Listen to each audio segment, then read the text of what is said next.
Okay, so here's the problem. There's a big problem here. The problem is, it's true.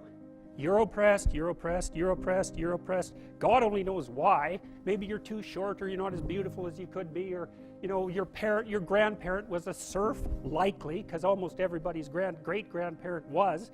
It's like, and you're not as smart as you could be, and you have a sick relative, and you have your own physical problems, and it's like, frankly, you're a mess.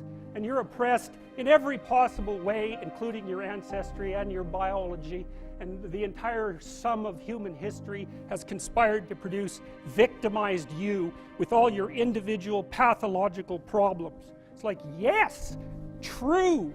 Okay, but the problem is that it is true. And so if you take the oppressed, you have to fractionate them and fractionate them. It's like, you're a woman. Yeah, okay, well, I'm a black woman. Well, I'm a black woman who has 2 children. Well, I'm a black woman who has 2 children, and one of them isn't very healthy. And then, well, I'm a Hispanic woman, and I have a genius son who doesn't have any money so that he can't go to university.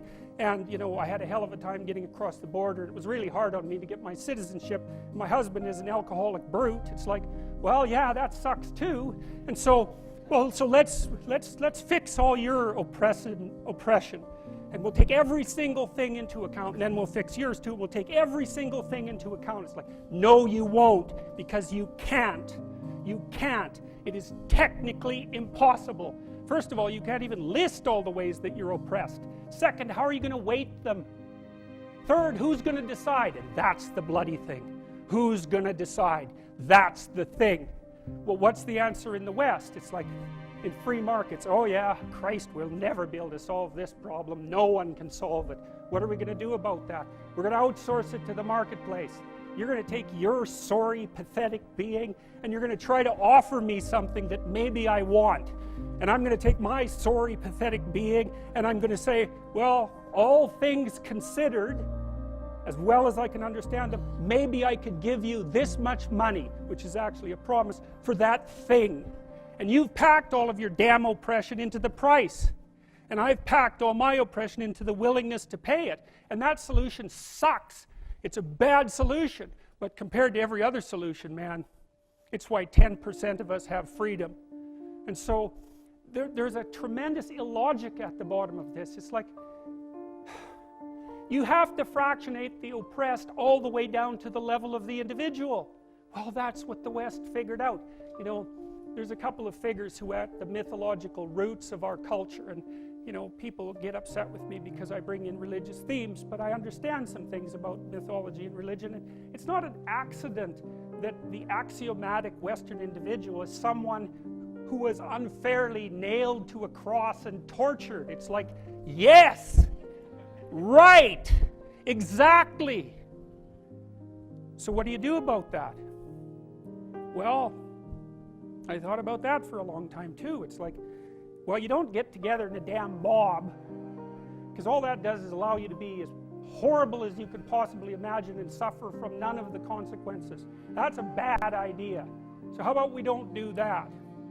Well, there's a deep idea in the West too. It's like, pick up your damn suffering and bear it and try to be a good person so you don't make it worse. Well, that's a truth. I read a lot about the terrible things that people have done to each other. You just cannot even imagine it. It's so awful. So you don't want to be someone like that. Now, do you have a reason to be? Yes. You have lots of reasons to be. God, there's reasons to be resentful about your existence. Everyone you know is going to die. You too. And there's going to be a fair bit of pain along the way, and lots of it's going to be unfair. It's like, yeah, no wonder you're resentful. It's like, act it out and see what happens. You make everything you're complaining about infinitely worse. There's this idea that hell is a bottomless pit, and that's because no matter how bad it is, some stupid son of a bitch like you could figure out a way to make it a lot worse. So you think, well, what do you do about that? Well, you accept it. That's what life is like. It's suffering. That's what the religious people have always said. Life is suffering. Yes. Well, who wants to admit that? Well, just think about it. Well, so what do you do in the face of that suffering? Try to reduce it. Start with yourself. What good are you? Get yourself together for Christ's sake, so that when your father dies, you're not whining away in a corner, and you can help plan the funeral, and you can stand up solidly so that people can rely on you. That's better. Don't be a damn victim. Of course you're a victim. Jesus, obviously. Put yourself together. And then maybe if you put yourself together, you know how to do that. You know what's wrong with you, if you'll admit it. You know there's a few things you could like polish up a little bit, that you might even be able to manage in your insufficient present condition. And so you might shine yourself up a little bit, and then your eyes will be a little more open, and then you can shine yourself up a little bit more, and then maybe you could bring your family together instead of having them be the hateful, spiteful, neurotic, infighting batch that you're like doomed to spend Christmas with. So then you fix yourself up a little bit, kind of humbly, because, you know, God, you're a fixer-upper if there ever was one. And then you got to figure out, well, can you figure out how to make peace with your idiot brother? And probably not, because he's just as dumb as you, so how the hell are you going to manage that? And so then maybe you get somewhere that way, and your family's sort of functioning, and you find out, well, that kind of relieved a little bit of suffering, although it reduced the opportunities for spiteful revenge, and that's kind of a pain in the neck. And so then you get your family together a little bit, and you're a little clued in then, at least a bit, because you've done something difficult that's actually difficult. You're a little wiser, and so then maybe you could put a tentative finger out beyond the family and try to change some little thing without wrecking it. It's like, our society is complex, and we teach our students that they could just fix it. It's like, go fix a military helicopter and see how far you get with that. It's like, what are you going to do? You're like a chimp with a wrench. Whack! Oh, look, it's better. It's like, no, it's not better. Things are complicated, and to fix things is really hard, and you have to be like a golden tool to fix things, and you're not. So, and that's the other message of the West. It's like, how do you overcome the suffering of life? How do you overcome the suffering of life? Is be a better person. That's how you do it. Well, that's hard. It takes responsibility. And I think, you know, if you said to someone, you want to have a meaningful life? Everything you do matters. That's the definition of a meaningful life. But everything you do matters. You're going to have to carry that with you. Or do you want to just forget about the whole meaning thing, and then you don't have any responsibility, because who the hell cares? And you can wander through life doing whatever you want, gratifying impulsive desires for how useful that's going to be. And you're stuck in meaninglessness, but you don't have any responsibility. Which one do you want?